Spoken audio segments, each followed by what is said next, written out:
साथियों, जैसा कि आप सबको ज्ञात है, आज हम सब यहाँ जोधपुर जिला व्रत, जोधपुर विद्युत वितरण श्रमिक संघ जोधपुर जिला व्रत के अधिवेशन में यहाँ पधारे हैं। आप सबका अभिनंदन है, स्वागत है। आज के अधिवेशन की अध्यक्षता कर रहे आदरणीय रामकरण जी रियार भाई साहब, हमारे बहुत ही प्रिय और अखिल भारतीय सदस्य भी हैं वो, और हमारे जिले के अध्यक्ष हैं वर्तमान में। आज के अधिवेशन की अध्यक्षता कर रहे हैं। हमारे बीच आज राजस्थान विद्युत श्रमिक महासंघ के प्रदेश अध्यक्ष श्रद्धेय श्री सीताराम जी गुप्ता हमारे साथ विराजमान हैं। विजय सिंह जी बाघेला राजस्थान विद्युत श्रमिक महासंघ के महामंत्री हमारे बीच विराजमान हैं। नगर पालिका पिपाड़ शहर के अध्यक्ष सम्माननीय श्री महेंद्र सिंह जी कछावा साहब हमारे बीच विराजमान हैं। राजस्थान विद्युत श्रमिक महासंघ के कार्यकारी अध्यक्ष सोन सिंह जी जेतमाल भाई, उपेंद्र सिंह जी चारण, महासंघ के उपाध्यक्ष श्री जगदीश जी दादीश भाई साहब, और जोधपुर जिला बीएमएस के अध्यक्ष नारायण सिंह जी राजपुरोहित, जब्बर सिंह जी हमारे भूतपूर्व महामंत्री भी हैं और डिस्कॉम्स के उपाध्यक्ष भी हैं, रघुनाथ सिंह जी सोलंकी भाई साहब अखिल भारतीय सदस्य, रामनिवास जी कोडिया साहब जो जलदाय से हैं और आप अखिल भारतीय अध्यक्ष हैं, प्रकाश सिंह जी कछावा साहब, पुखराज जी हमारे जोधपुर से पधारे हैं, भारतीय मजदूर संघ के प्रदेश सदस्य भी हैं, और अन्य जोधपुर डिस्कॉम्स के विभिन्न व्रतों से पधारे हुए आदरणीय बत्रा जी, जितेंद्र जी, जनक जी, सतीश जी, अमर सिंह जी, चुन्नीलाल जी, आयदान सिंह जी, खीमकरण जी, महेंद्र सिंह जी सैनी जी, धर्मेंद्र जी, नरेंद्र सिंह जी, रणछोड़ जी और कुलदीप जी साखला, और जोधपुर व्रत के कोने कोने से पधारे हुए ग्रामीण क्षेत्रों से प्रत्येक सूर देश से आए हुए अपने सभी साथियों एवं माताओं एवं बहनों, और सम्मानित कोई अतिथि रह गए हो तो उनका भी सबका सम्मान। जैसा कि आप सबको विदित है, आज हम सब यहाँ एक अधिवेशन में पधारे हैं।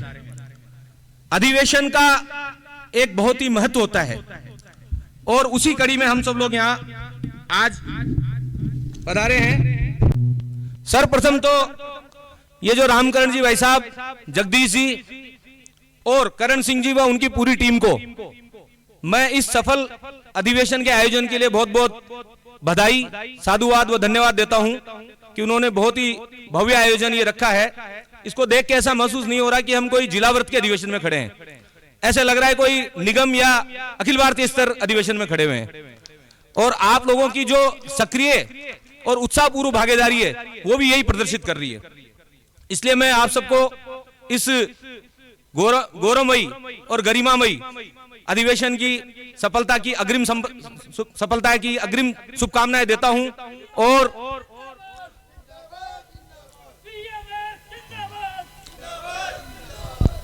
आयोजकों को भी बहुत बहुत बधाई देता हूं। अब अपन सबसे पहले संगठन की बात करते हैं। आज जिस संगठन से आप सब लोग जुड़े हुए हैं, भारतीय मजदूर संघ, जिसको आज अपने नरेंद्र सिंह जी भाई साहब जो आरवटका के विचार से थे, वो इस विचार को समझते हुए आए हैं और जुड़े हैं, उनका भी स्वागत है। भारतीय मजदूर संघ यानी भारतीयता लिए हुए मजदूर, भारतीयता यानी जो देश हित, उद्योग हित और अंत में श्रमिक हित का चिंतन करता हो, ऐसा भारतीय विचार वाला मजदूर। आप सबको ज्ञात है कि भारत के परिदृश्य में भारतीय मजदूर संघ की स्थापना से पूर्व विभिन्न प्रकार के संगठन कार्य कर रहे थे, पर राष्ट्र विचार के राष्ट्रीय स्वयंसेवक संघ को जब लगा कि मजदूरों के क्षेत्र में भी एक भारतीयता और राष्ट्रीयता की विचार का प्रादर्पण होना चाहिए, तो उन्होंने हमारे श्रद्धेय दत्तोपंत जी ठेंगड़ी, जो कि वरिष्ठ प्रचारक थे हमारे, उनको मजदूरों के क्षेत्र में काम करने के लिए संघ से मजदूर क्षेत्र में भेजा। और ऐसे हमारे दत्तोपंत जी ठेंगड़ी जी का ये जन्म शताब्दी वर्ष भी हम इस साल मना रहे हैं, उसकी भी आपको बहुत बहुत शुभकामनाएं और बधाई हो। शुरू में उसका अपन ने जो जन्म शताब्दी का अपने गीत भी है, वो गीत भी कराया था, थोड़ा कलिष्ट है, पर आप धीरे धीरे उसको साल भर अपने अभ्यास में उतारें, और ये साल भर अपन को ये गीत अब करना है आगे, तो इसको भी अभ्यास में लाना है। तो जन्म शताब्दी वर्ष में हमारे विभिन्न कार्यक्रम इसके निमित्त होने वाले हैं। 10 नवंबर से नागपुर से अपने कार्यक्रम की शुरुआत हो चुकी है। विभिन्न जितने भी कार्यक्रम आगे आगामी वर्ष में इस संबंध में हो, उसमें आप सबको सक्रिय भागीदारी भारतीय मजदूर संघ के कार्यकर्ता होने के नाते, भले आप विद्युत से हैं, रोडवेज से हैं, प्रदेश से हैं, आंगनबाड़ी से हैं, सबको लेना चाहिए, ऐसा मेरा आपसे निवेदन है। जो विषय में रख रहा था कि भारतीय मजदूर संघ की आवश्यकता क्यों पड़ी, क्योंकि भारतीय मजदूर संघ राष्ट्रवादी विचार को लेकर मजदूरों के क्षेत्र में काम करता है। जब लगा कि उस टाइम जो संगठन काम कर रहे थे उनकी रीति नीति अलग तरह की थी। उनकी रीति नीति किस तरह की थी? चाहे जो मजबूरी हो, हमारी मांगे पूरी हो। आप इस मांग से अंदाजा लगाइए कि उनका सोच का पैमाना क्या था। उस ऐसे परिदृश्य में हमारे मनीषी, हमारे ऋषि, उन लोगों ने, दत्तोपंत जी ने हमें नारा दिया, देश के हित में करेंगे काम, काम के लेंगे पूरे दाम। तो हमारी आइडियोलॉजी, हमारे नारों, हमारे गीत, हमारे संचालन उससे परिलक्षित होती है। किसी भी प्रभावी और वैभवशाली संगठन के लिए उसका अधिष्ठान होता है, उसका उद्देश्य होता है, उसके गीत होते हैं, उसके नारे होते हैं, वो उसका प्रतीक होते हैं। ऐसा हमारे पास वैभवशाली पूरा खजाना है जिसमें हमारे गीत हैं, हमारे नारे हैं, जो हमें परिलक्षित करते हैं। आज सब जो लोग आप जुड़े हुए हैं भारतीय मजदूर संघ से, आप भली भांति जानते हैं, जैसे हमारा जो मूल गीत है, मानवता के लिए उषा की किरण जगाने वाले हम, शोषित पीड़ित वंचित जनों का भाग्य बनाने वाले हम। मेरा इस गीत के बारे में यही कहना है कि भारतीय मजदूर संघ के प्रत्येक कार्यकर्ता को इस गीत को शांत चित्त होकर गाना नहीं चाहिए, पढ़ना चाहिए घर पे एक बार बैठ के। वो अगर इस गीत को शांत चित्त मन से जब अगर इसको पढ़ेगा तो उसे पूरा आभास होगा कि भारतीय मजदूर संघ की रीति नीति, कार्य पद्धति और उद्देश्य क्या है। क्योंकि ये जो मानवता के लिए उषा की गीत है, वो हमारा गीत नहीं है, वो हमारी गीता है। तो मैं प्रत्येक कार्यकर्ता से यही विनम्र निवेदन करूंगा कि इस गीत को वो पढ़ें और इसके शब्द को समझे, शब्दशः अर्थ पर जाएं, ताकि जिस विचार के साथ आप जुड़ रहे हैं, जिस विचार के लिए आप काम कर रहे हैं, उसको आप समझ सकें और उसको आगे बढ़ा सकें। भारतीय मजदूर संघ में 4 क की बड़ी विशेषता है। भारतीय मजदूर संघ यानी देश हित में चिंतन करने वाला, मजदूर हित में चिंतन करने वाला, त्याग तपस्या बलिदान के नारे को लेकर आगे चलने वाला। उसमें 4 क मुख्य क्या है? कार्यकर्ता, कार्यक्रम, कार्यालय और कोष। ये 4 क होते हैं हमारे लिए, वो बहुत ही इंपॉर्टेंट होते हैं। कार्यकर्ता, सबसे पहले आता है कार्यकर्ता। आज कोई भी संगठन अगर कहीं स्थिर है तो उसका सबसे जो जड़ है, उसकी नींव है, उसकी मजबूती है, वो कार्यकर्ता है। आज हम जो लोग बैठे हैं यहाँ, आप सबके बीच में से आए हुए हैं। आज मेरे से भी बड़े उम्र में, अनुभव में वरिष्ठ लोग मंच पे भी हैं, सामने भी हैं। उन सबका भी मैं अभिनंदन और साधुवाद करता हूं। पर अपने आप ये देखिए कि जो कार्यकर्ता काम करना चाहता है, निष्ठा से, मेहनत से करता है और लगा रहता है अपने उद्देश्य से, तो संगठन उसे आगे से आगे बढ़ाता है। मैं आज बहुत से अपने वरिष्ठ कार्यकर्ता बैठे हैं, उनसे उम्र में भी कम हूं, अनुभव में भी कम हूं, पर आप देख रहे हैं कि संगठन ने मुझे अखिल भारतीय स्तर तक दायित्व दिया है। तो मेरा इस माध्यम से यह निवेदन है कि आप जब जो सब लोग युवा लोग बैठे हुए हैं, सब डिवीजन, डिवीजन स्तर से सब पधारे हैं, तो मेरा आप लोगों से यही निवेदन है कि भारतीय मजदूर संघ को जिए, जीना सीखिए, इसको अपने जीवन में उतारिए। भारतीय मजदूर संघ को जिएंगे तो भारतीय मजदूर संघ आपका हाथ पकड़ के आपको आगे लेके जाएगा। भारतीय मजदूर संघ आपको सम्मान दिलाएगा, प्रतिष्ठा दिलाएगा, पहचान दिलाएगा। भारतीय मजदूर संघ का कार्य ईश्वरीय कार्य है। ईश्वरीय कार्य किस तरह से आप देखिए, क्योंकि यह सेवा का क्षेत्र है और सेवा के क्षेत्र में हम सब जो जुड़े हुए हैं वो स्वार्थ के लिए नहीं जुड़े हुए हैं, परमार्थ के लिए जुड़े हुए हैं। तो आज एक जो जीव है उसका आप ये देखिए कि सेवा के साथ मेवा, यानी आप अपने नौकरी भी कर रहे हैं, संगठन के कार्य में मजदूरों के हित के लिए जो सेवा का कार्य कर रहे हैं, उससे आपका परमार्थ का भी कार्य हो रहा है। तो आपको ये एक भारतीय मजदूर संघ के माध्यम से सुनहरा अवसर प्राप्त हुआ है कि आप अपना कार्य करते हुए और परमार्थ का भी अपना हित चिंतन हो जाएगा। तो इसलिए अधिक से अधिक लोगों को आप इससे जोड़िए, इस विचार को समझाइए, नीचे तक उतारिए, लोगों को समझाइए कि भारतीय मजदूर संघ से क्यों जुड़ना चाहिए। मैं यहां पर एक राजा रंतीदेव का एक उदाहरण देना चाहूंगा। जब राजा रंतीदेव धर्मपरायण व्यक्ति थे, उनकी धर्म में जब परीक्षा हुई और वो धर्म परीक्षा में जब सफल हुए तो उनसे वरदान मांगने की बात आई। तब राजा रंतीदेव ने यह कहा कि मुझे वरदान नहीं चाहिए। तब उन्होंने एक श्लोक के माध्यम से कहा, न त्वहम काम्यम राज्य न स्वर्गम न पुनर्भवम काम्ये दुख तप्तानाम प्राणी नामार्ति नाशनम। यानी कि न तो मुझे राज्य की कल्पना चाहिए, न राज्य चाहिए, न स्वर्ग का सुख चाहिए, न मोक्ष चाहिए। हे प्रभु, हे ईश्वर, अगर आप मुझे बार बार जन्म देना चाहते हैं तो इस धरती पे दीजिए, ताकि मैं जो ये दुख संतप्त प्राणी मात्र हैं इनकी सेवा और सुषमा कर सकूं। तो कितने उच्च भाव हमारे आदर्श में हैं। इस तरह के आदर्श वाक्यों को लेकर भारतीय मजदूर संघ, इस तरह के विचारों को, सनातन विचारों को लेकर भारतीय मजदूर संघ आगे बढ़ रहा है। हम यहां हमारी स्वार्थ पूर्ति के लिए नहीं आए। आज जो भी डायस पे बैठे हैं, सामने वरिष्ठ लोग बैठे हैं, इन सब लोगों ने अपना पूरा समय, जीवन भारतीय मजदूर संघ के जो वृक्ष को है, पौधे को वृक्ष बनाने में दिया है। हम जिन ऋषि दत्तोपंत जी ठेंगड़ी का जन्म शताब्दी मना रहे हैं, आप उनकी जीवनियों का 9 खंड है। आप ये देखिए, 9 खंडों में उनकी जीवनी का समावेश हुआ है। आप वो जीवनियां पढ़ेंगे तो पता लगेगा कि उन्होंने ताजीवन इस संगठन को आगे बढ़ाने के लिए कितना संघर्ष किया। ये अपने भारतीय मजदूर संघ की कुछ विशेषताएं हैं जो मैं आपसे बात कर रहा था। हमारा मूल उद्देश्य, अधिष्ठान भी है कुछ। हमारा अधिष्ठान है श्रमिकों का राष्ट्रीयकरण, राष्ट्रों का उद्योगीकरण और उद्योगों का श्रमिकीकरण। अगर श्रमिक यानी मजदूर राष्ट्र हित की भावना से सोचेगा तो अपने आप उसका विकास होगा। और राष्ट्र का अगर उद्योगीकरण होगा तो उद्योग धंधे अगर राष्ट्र में पनपेंगे तो उससे देश का विकास होगा, राष्ट्र का विकास होगा। और उद्योगों का श्रमिकीकरण यानी उद्योग वो हो जिनमें अधिक से अधिक श्रमिकों का नियोजन हो सके। पर आज विपरीत हो रहा है, हम देख रहे हैं। आज सब तरफ एक निजीकरण की बाढ़ चली हुई है। अभी जैसे पूर्व वक्ताओं ने भी मन से चिंता प्रकट की थी, अपने विद्युत के क्षेत्र में भी अपन देख रहे हैं एक निजीकरण की बाढ़ चली हुई है। 4 अपने पूरे, जैसे पूरे महासंघ लेवल की, पूरे राजस्थान की बात करूं तो 4 अपने सिटी ऑलरेडी फ्रेंचाइज सिस्टम पे जा चुकी हैं। कोटा, भरतपुर, बीकानेर, अजमेर। ये प्रयोग पिछली सरकार कर चुकी। अब ये नई सरकार भी धीरे धीरे उसी में आगे कदम बढ़ाने वाली है। डिस्कॉम्स के अपने जो बहुत से कार्य हैं वो ऑलरेडी आप सब लोग जानते हैं, डिस्कॉम से जुड़े हुए हैं।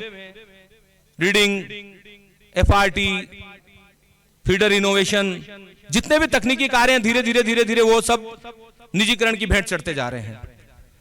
तो ये निजीकरण जो समस्या है वो राज्य, प्रदेश और देश सर्वव्यापी होती जा रही है। तो इस ऐसी निजीकरण की बाढ़ में आज हमारे जो भारतीय मजदूर संघ के कार्यकर्ता है उसकी भूमिका निश्चित तौर पर बहुत बढ़ने वाली है। क्योंकि हमें आज मान लो केंद्र में हम कहते हैं कि हमारे विचारों की सरकार है, पर आपने देखा है कि पिछली यही सरकार थी, तब भी अपन 2017 में दिल्ली में जाके इसके खिलाफ 5 लाख मजदूरों के साथ दिल्ली में इनसे मोर्चा लेके आए। तो ऐसा नहीं है कि हमारे विचारों की सरकार है तो हम मजदूर हित में इनसे टकराने से पीछे हट जाएंगे, कतई नहीं हटाएंगे। आज भी जो 4 श्रमिक कोड आ रहे हैं उनके ऊपर भी बीएमएस ने अपना पूरा विरोध दर्ज कराया है। पीयूसीज में जो निजीकरण हो रहा है उसका भी भारतीय मजदूर संघ पूरा विरोध कर रहा है। तो वही रणनीति अपन को राजस्थान के स्तर पर भी लेनी पड़ेगी, बिजली के सेक्टर में भी लेनी पड़ेगी। तो आने वाला समय और अपने विद्युत के क्षेत्र के लिए क्रिटिकल होने वाला है। तो मैं तो आज जो भी ये अपने डिस्कॉम के इस व्रत के कार्यकर्ता पधारे हैं उन सबसे यही निवेदन करना चाहूंगा कि आने वाले समय में निजीकरण से लड़ने के लिए आपको एकजुट होना पड़ेगा।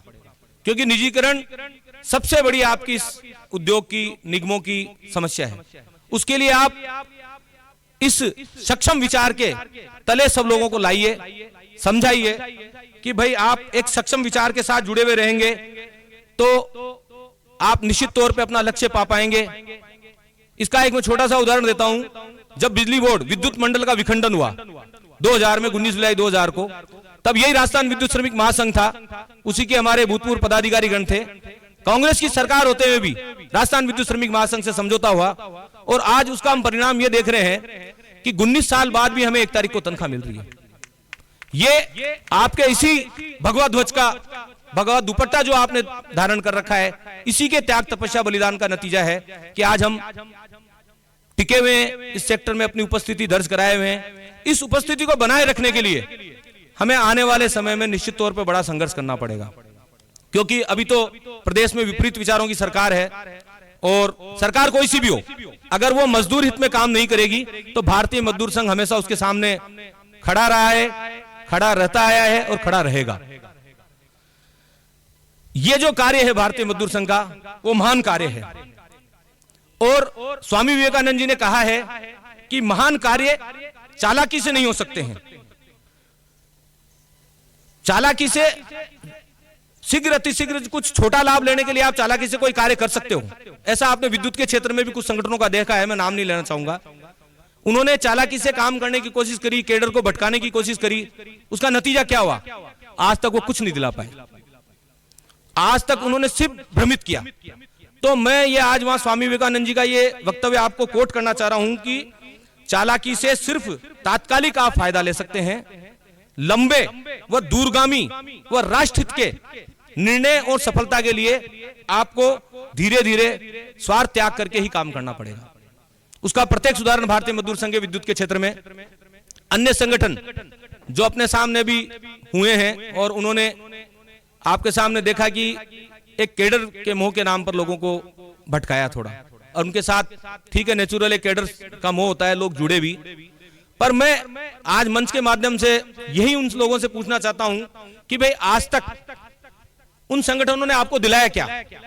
हरेसमेंट, पैसा लगना, प्रताड़ना, ट्रांसफर।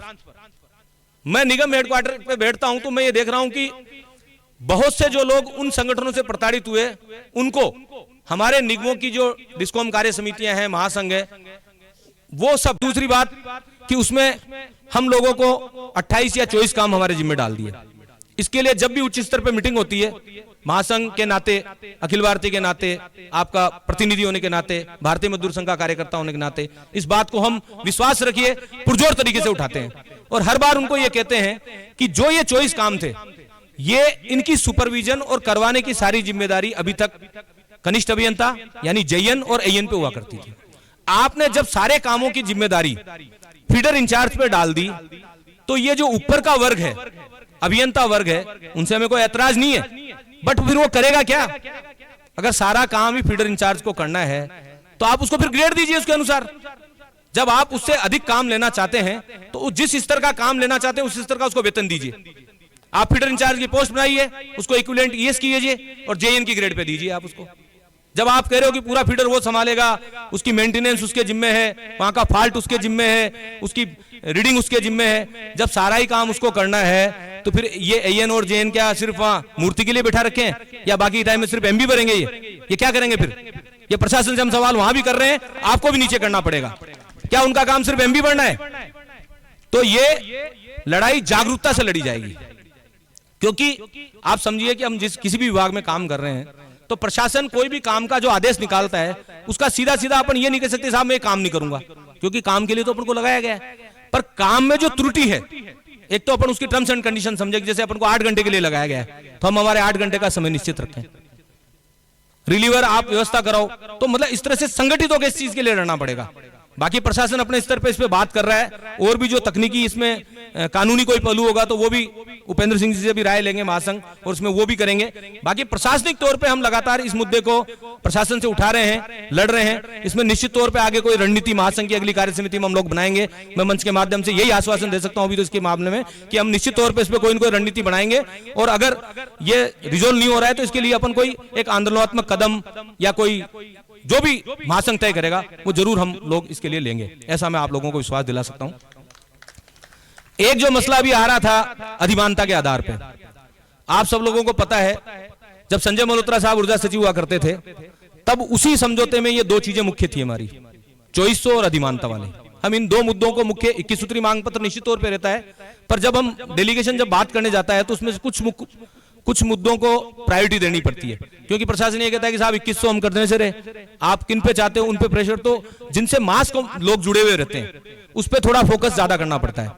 इसी तरह का ये एक मुद्दा था हमारा। तो इसमें आप लोगों को एक आधी सफलता तो इसमें मिल चुकी है, उसके लिए मैं संगठन के पदाधिकारियों को, महासंघ को, निगम को, सबको बधाई देना चाहूंगा कि जो आगे से लिंक भेद था कि यानी 12th लेडीज को तो एलडीसी बनाते थे, ग्रेजुएट जेंट्स ग्रेजुएट होता था जब बाबू बनाते थे, वो समाप्त हो चुका है। और 1/4/19 से अधिमानता हो या फ्रेश अपॉइंटमेंट हो, दोनों में अभी जो नई वैकेंसी आने वाली है उसमें भी 12th क्वालिफिकेशन आपकी होने वाली है। ये आदेश 24 तारीख को कोऑर्डिनेशन कमेटी है, उसमें ये एजेंडा जा रहा है और ये एजेंडा पास होकर आपका 50% काम हो चुका है। इसके लिए आप स्वयं, आपकी एकता भागीदार है, उसके लिए आप भी साधुवाद के पात्र हो, संगठन भी साधुवाद का पात्र हो। दूसरी कड़ी अब इसमें आती है कि 2006 या उससे भी पहले से एक बार 2006 में लास्ट एक बार ग्रेजुएट जो टेक्निकल या अधिमानता वाले जो बंदे थे, अपने भाई थे, उनको एक बार एलडीसी बनाने का वो एक्सरसाइज की गई थी। उसके बाद उनको एलडीसी नहीं बनाया गया जिन्होंने ग्रेजुएशन कर ली है। तो हमारा निवेदन यही है संगठन के नाते, मंच के माध्यम से आप सबसे, कि आप लोग एक बार ये कोऑर्डिनेशन में इसको एजेंडे को होने दीजिए, नए प्रेफरेंशियल बेस अपॉइंटमेंट 12th के बेस पे होने दीजिए, नई नियुक्ति होने दीजिए। फिर हमारा मसला प्रशासन से सेकंड कैटेगरी के हिसाब से हम इसको लेंगे कि आपने पहले भी 12th को एलडीसी बनाया, बाद में भी 12th में एलडीसी बनाया, तो जो बीच के ये लोग आए हैं विद्युत निगम में, 12th पास हैं या ग्रेजुएट हैं, इनकी क्या गलती है, या इन्होंने क्या भूल कर दी, या इन्होंने वो 12वीं कर रखी है, इन्होंने भी वही डिग्री कर रखी है। तो उसको लेकर अपन प्रशासन से शुरुआत में अपना जो रणनीति रहती है रेस्पॉन्सिव कॉर्पोरेशन के आधार पे अपन बात करेंगे। अगर उस बात को प्रशासन समझता है, मानता है, तो अपन इसको रणनीतिक तरीके से कराएंगे। अगर उसके बाद भी नहीं मानता है तो उसके लिए महासंघ इसमें आंदोलन की, प्रदर्शन की जो भी भूमिका तय करेगा, इसको भी महासंघ के प्लेटफॉर्म पर हम डिस्कस करेंगे और इसको निश्चित तौर पे हम उठाएंगे। ये विश्वास रखिए, मैं मंच के माध्यम से यही आपको विश्वास दिलाना चाहता हूं, क्योंकि ये मसला जो है हमारी प्रायोरिटी में है। तो ये जो अपने निगमों में विभिन्न प्रकार की और भी मांगे हैं, जैसे निजीकरण सबसे बड़ी समस्या है, फीडर इंचार्ज की अपन ने बात करी, ये जो अपना अधिमानता वाला है, अधिमानता वाले में तो अब एक फेज हो चुका है, सेकंड फेज के लिए मैंने आपको बताया है। इसको जैसे ही अब एक बार अपॉइंटमेंट हो जाने दीजिए प्रेफरेंशियल वाले और ओपन मार्केट वाले, उसके बाद अपन उसको कोट करते हुए इसको लेंगे, टेक ऑफ करेंगे। मुझे भरोसा है कि अपन को इसमें आंदोलन वगैरह नहीं करना पड़ेगा, शायद डेलीगेट लेवल पे जो बात होगी उससे कुछ मसला निकलेगा, नहीं निकलेगा तो मजदूर के हित में तो हमेशा संघर्ष लिखा आया है, संघर्ष करेंगे, लड़ेंगे। उसके बाद भी नहीं निकलेगा तो तीसरा रास्ता अपना इसके पास में कोर्ट है, बहुत सशक्त रूप से, क्योंकि कोर्ट इस चीज को जरूर मानेगा कि पहले वालों को भी दे दी, बाद वालों को भी दे दी, तो बीच वालों को किस कारण नहीं दोगे, तो कोर्ट इस चीज को फिर सुनेगा। तो अपन को सारे रास्ते धीरे धीरे अपनाना है। जब इतने सालों आप लोगों ने इंतजार किया है तो कुछ समय और इंतजार कीजिए, निश्चित तौर पे अपन को सफलता मिलेगी। अन्य लोग भी प्रयास कर रहे हैं, उनको भी साधुवाद है, क्योंकि जो सामूहिक हित के मुद्दे होते हैं उसमें हम किसी पक्ष या विपक्ष के उसमें नहीं जाकर हम ये चाहते हैं कि कैसे भी वो मसला सोल्व हो, क्योंकि जो ये अधिमानता के भाई हैं जयपुर में आते हैं, अन्य संगठनों के माध्यम से भी मिल रहे हैं, हमारे भी संपर्क में हैं। ठीक है, आदमी की जब मांग होती है तो वो सब जगह जाता है, और हमारा भी उद्देश्य यही है कि उसकी मांग पूरी होनी चाहिए। तो इसलिए इसमें भारतीय मजदूर संघ लगा हुआ है, आप विश्वास रखिए, ये निश्चित तौर पर पूरी होगी और आने वाले जल्दी होगी, ये मैं आपको मंच के माध्यम से विश्वास दिलाता हूँ। एक बहुत ही जो हमारे विद्युत के क्षेत्र में, जैसे अपने जिलाध्यक्ष जी ने भी ये मसला उठाया था, एक्सीडेंट, इलेक्ट्रिकल एक्सीडेंट, ये बहुत ही एक पीड़ादायक चीज है। रोज आजकल सोशल मीडिया का जमाना है, हम भी वहां देखते हैं, आज फला क्षेत्र में फला भाई, फला क्षेत्र में फला भाई वीरगति को प्राप्त हो गया, शहीद हो गया। न्यूज देखते हैं, पढ़ते हैं तो बड़ा दिल को पीड़ा होती है, पर कर कुछ नहीं पा रहे हैं। तो ये बड़ा दुख का विषय है, इसको अपन सब लोगों को संगठनात्मक तौर पे भी देखना है और एज ए ह्यूमन बीइंग भी देखना है। इसमें दो चीज आती है, सबसे पहले तो अपनी सजगता बहुत जरूरी है। मैं सभी भाइयों से, तकनीकी भाई बैठे हुए हैं यहाँ, उनसे करबद्ध निवेदन करूंगा कि जब भी लाइन पे कार्य करें तो अन्य चिंता व परेशानियों को त्याग में साइड में रखते हुए काम करें, क्योंकि आप वो सैनिक हैं, मैं तो आपको बॉर्डर से ज्यादा भी प्रभावी सैनिक मानता हूं। बॉर्डर का सैनिक तो सिर्फ युद्ध काल में बंदूक चलाता है, आप हमेशा जिंदा मौत पे काम करते हो। तो इसलिए जिस समय भी आप लाइन पे काम करें उस टाइम अपना जो भी दबाव है, टेंशन है, उसको छोड़ के पूरे सुरक्षा नियमों का पालन करते हुए, पूरी सुरक्षा लेते हुए और लाइन पे काम करें, क्योंकि आपकी सुरक्षा ही आपकी रक्षा करेगी। बाद में ठीक है भाई, संगठन ने उसको सस्पेंड करा दिया, उसके परिवार को पेमेंट करा दिया, ये इसकी रेस्क्यू नहीं है। आपके नहीं होने के बाद जो परिवार को क्षति होने वाली है वो अपूर्णीय है, उसको कोई पूरा नहीं कर सकता। और ये इस संसार की सबसे बड़ी वास्तविकता है कि इंसान के जाने के बाद उसकी आवाज भी नहीं सुनाई देती। तो इसलिए मैं मंच के माध्यम से आप सब लोगों को यह आग्रह करूंगा कि लाइन पे जब भी आप काम करें पूरी सावधानी बरतें, पूरे सुरक्षा उपकरणों का काम में लें। रही बात संगठनात्मक या प्रशासनिक तौर पे, तो उसमें संगठन की तरफ से हमेशा जो भी सेफ्टी इक्विपमेंट्स होते हैं उनके लिए जेएमसी काउंसिल है, उसमें भी अभी तक अपने ही लोग मेंबर हैं। जब भी जो रिक्वायरमेंट सेफ्टी शूज वगैरह जो भी आइटम्स की होती है वो आती है, उसको दिलवाया जाता है। अगर किसी सर्किल में वो नहीं अवेलेबल हो रही है तो सर्किल के माध्यम से निगम से माध्यम से महासंघ तक बताई जाए, या वो ये मसला निगम स्तर पे भी इसको हो सकता है। तो सेफ्टी इक्विपमेंट्स की आप उपलब्धता सुनिश्चित करवाएं, जिससे कि ये जो दुर्घटनाएं हैं इन पर रोक लग सके। सावधानी और सेफ्टी, ये दो ही इस चीज को रोक सकती है। बाकी अपन ठीक है कि जाने के बाद बहुत से ऐसे मसले हम रोज आते हैं जिनमें अभियंता वगैरह जिनकी जिम्मेदारी होती है उनको हम पनिश भी करवाते हैं, पर पनिश कराने से हमारा आदमी नहीं आ रहा। हम ये कह रहे हैं पनिश तो हो रहे हैं। अभी भी जीएसएस का कोई मसला था, कल परसों भी बात हुई थी, वो उनको जो भी सिस्टम में पनिशमेंट होता है वो पनिशमेंट दिया जा रहा है, और पनिशमेंट आगे मिलेगा भी, मिलना भी चाहिए, क्योंकि ये तो प्रकृति का नियम है, क्योंकि जिम्मेदारी उसकी है। जब हम देखते हैं कि थाने में छोटा सा कोई अपराध हो जाता है तो पूरा थाना लाइन हाजिर हो जाता है। और हमारे जो यहाँ पे जेएन और एएन, क्योंकि वो सुपरवाइजरी इंचार्ज हैं, उनकी जिम्मेदारी है, उनके तहत अगर कोई एक्सीडेंट होता है और मौत होती है तो उनको कम से कम निलंबित तो इमीडिएट करना चाहिए। ऐसी मांग संगठन हमेशा करता है और आगे भी करता रहेगा। तो इस तरह से आज मैं यही कहना चाहूंगा आप सब लोगों को कि भारतीय मजदूर संघ आप सब लोगों की सभी प्रकार की मांगों को लेकर निरंतर प्रयत्नशील है, संघर्षशील है। आप लोगों को तो करना यह है कि इस कड़ी को नीचे से नीचे तक जोड़ना है। आपको देखना होगा कि जैसे आज आप जिस संगठन के साथ बैठे हुए हैं उसकी इकाई अखिल भारतीय स्तर से लेकर वृत्त स्तर तक, आज हम वृत्त के अधिवेशन में खड़े हुए हैं। उसके बाद अपना निगम आपके जोधपुर डिस्कॉम का भी अधिवेशन होने वाला है, उसके ऊपर महासंघ है, महासंघ के ऊपर हम अखिल भारतीय पदाधिकारी हैं, उसके बाद अखिल भारतीय समूह का भी एक प्रदेश राष्ट्रीय बीएमएस है। तो पूरा एक संगठनात्मक ढांचा है। ऐसा नहीं है कि सिर्फ मतलब एकमात्र आपका ऐसा संगठन हो कि सिर्फ कुछ व्यक्तियों ने जिला या राज्य स्तर पर तय कर लिया हमारी मांगे पूरी हो, चाहे जो मजबूरी हो करके सिस्टम को हेड कर देते हैं। ऐसा सिस्टम नहीं है ये पूरा इकाईबद्ध नीचे से लेकर ऊपर तक जुड़ा हुआ एक सूत्र में पिरोआ हुआ संगठन है। इसलिए मैं आग्रह करूंगा कि आप स्वयं तो जुड़े हुए ही हैं, इसको इस संगठन से साक्षात्कार कीजिए, उसको समझिए, इसके गीतों को समझिए, इसके नारों को समझिए। भारत माता की जय, वंदे मातरम, देश के हित में करेंगे काम, काम के लेंगे पूरे दाम। ये नारे आपको बता रहे हैं कि हम किस ओर ले जा रहे हैं आपको, क्योंकि राष्ट्र हित का चिंतन करते हुए जब मजदूर काम करेगा तो वो उद्योग की निश्चित तौर पर रक्षा करेगा। आप अपने अभी एक उदाहरण देखिए, बीएसएनएल का एक उदाहरण था। फरवरी के अंदर बीएसएनएल में तनख्वाह नहीं मिली।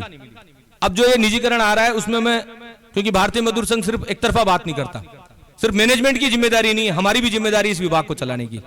आज बीएसएनएल में आप लोगों ने देखा कि फरवरी के अंदर उनकी तनख्वाह बंद हो गई थी, फरवरी में तनख्वाह नहीं मिली, और वहां आज वीआरएस आ गई, उसके ताले लगने के एक तरीके से नौबत आ गई। ये उसमें भी भारतीय मजदूर संघ का ही अखिल भारतीय स्तर पर रोल रहा कि सरकार को झुकाया और एक वीआरएस पैकेज आया है जिसके अंदर कम से कम अब तक 52,000, 1.5 लाख में से 52,000 लोग वीआरएस आवेदन कर चुके, और 60,000 करोड़ रुपए का जो रिवाइवल पैक बीएसएनएल को मिला है वो भारतीय मजदूर संघ के बदौलत मिला है। वरना आप ये देखिए भारत पेट्रोलियम वगैरह पीयूसीज को तो एक तरफ गवर्नमेंट बेच रही है, तो क्या वो बीएसएनएल को रिवाइवल पैकेज देती? पर ये जो राष्ट्रीय स्तर पे हमारे लोग बैठे हुए हैं उन्होंने बीएसएनएल को बचवाया है। तो बीएसएनएल से हमें सबक लेना पड़ेगा। बीएसएनएल भी सर्विस सेक्टर में था, हम भी सर्विस सेक्टर में हैं। हमें वो जमाना ध्यान है जब बीएसएनएल की कॉल करने के लिए ट्रंक कॉल बुक कराया जाता था, और ऑपरेटर का भी इतना महत्व होता था कि गांव में ऑपरेटर को सांप कहते हुए ढूंढते थे लोग। तो आप ये सोचिए कि वहां से उनकी आज ये स्थिति क्यों आ गई। तो इसलिए हमें विद्युत के क्षेत्र में हम हैं, आज धीरे धीरे हमारे हाथ से काम छिनता जा रहा है, वहां भी यही हुआ। तो हमें दो तरफा लड़ाई इसमें लड़नी पड़ेगी, न कि सिर्फ अपन को वहां मांग ही करनी पड़ेगी, हमें भी हमारे कार्य के प्रति सजग रहना पड़ेगा। काम को अधिक से अधिक हमारी पकड़ बनानी पड़ेगी, क्योंकि एक सीधा सा सिद्धांत है, काम पे पकड़ होगी तो आपकी पहुंच होगी। और धीरे धीरे अपन अगर काम से लापरवाही करते जाएंगे, काम अपने हाथ से निकलता जाएगा, तो ये लोग तो चाहते ही यही है, काम इनसे धीरे धीरे हटाओ और इनको घर भेजो। तो इसलिए अपन धीरे धीरे उसमें पकड़ बनाए। राष्ट्र हित की भावना इसीलिए हमारे मजदूर संघ के साथ जुड़ी हुई है कि हम पहले हमारे काम को प्रश्रय देते हैं, काम ईमानदारी से करते हैं, फिर हम हमारी जो जायज मांगे हैं उनके लिए संघर्ष करते हैं। तो ये जो प्लेटफॉर्म आपको मिला हुआ है, ये इन सब बातों के लिए मिला हुआ है। मैं आज मंच के माध्यम से इन्हीं बातों को आपको कहता हुआ अपनी बात को समाप्ति की ओर ले जा रहा हूं।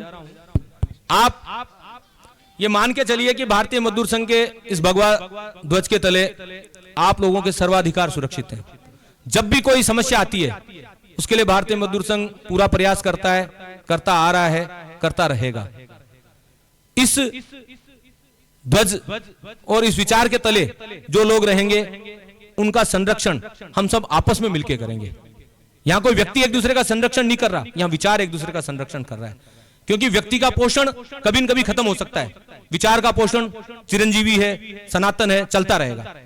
तो आप जिस विचार से जुड़े हुए हैं वो एक सनातन विचार है, राष्ट्रभक्ति का विचार है, मानव सेवा का विचार है, ईश्वरीय कार्य का विचार है। बहुत ही आप अच्छे उद्देश्य के साथ जुड़े हैं, इसलिए मैं आप सब लोगों से कहूंगा कि आप इसको समझिए, आत्मसात कीजिए, आगे बढ़िए, लगातार निरंतर काम करते रहिए। प्रदेश के पूरे आज हमारे जैसे जोधपुर डिस्कॉम के प्रत्येक जिले से सभी लोग भाई लोग पधारे हैं, इनसे भी मैं यही आग्रह करूंगा कि अपने व्रतों में आप लोगों को अधिक से अधिक जोड़िए, क्योंकि किसी भी संगठन की नींव है मेंबरशिप। जितनी मेंबरशिप आप बढ़ाएंगे उतना अपना संगठन प्रभावी होगा और आगे उत्तरोत्तर वृद्धि करेगा। और कलयुग में एक ही चीज है, कलयुग में संख्या गिनी जाती है, तो संघे शक्ति कलो युगे। तो अपन को कलयुग में संगठन की शक्ति को मजबूत करना है, अधिक से अधिक लोगों को जोड़ना है, इसी विचार को आगे लेके चलना है। और आप बेफिक्र रहिए, आपकी जो भी मांगे होंगे उसके लिए पहले निगम संघर्ष करता है, और निगम स्तर पे अगर नहीं हो पा रही, वो 5 निगमों से रिलेटेड है, उसके लिए महासंघ बैठा हुआ है। और जो अगर पूरे बिजली सेक्टर की बात है पूरे देश लेवल पे, उसके लिए अखिल भारतीय भी कर रहा है। तो इस तरह आपके पास पूरा प्लेटफॉर्म है, तो इस तरह के प्लेटफॉर्म से जुड़ के आप निश्चित तौर पे आगे अपनी समस्याओं का निराकरण निकाल पाएंगे। जो भी समस्याएं थी मोटी मोटी, उनके बारे में भी मैंने बताया, निराकरण हो रहा है। और भी जो छोटी मोटी समस्याएं, उनका भी निराकरण निगम और महासंघ हमारे लेवल पे कर रहा है। मैं अपनी वाणी को विराम दूंगा और आप सबको अधिवेशन की सफलता की अग्रिम शुभकामनाएं दूंगा। आयोजक मंडल और कार्यकर्ता गणों को बहुत बहुत धन्यवाद और साधुवाद देता हूं कि आप लोगों ने मुझे बुलाया, सम्मान दिया और बोलने का मौका दिया। जय हिंद, जय भारत।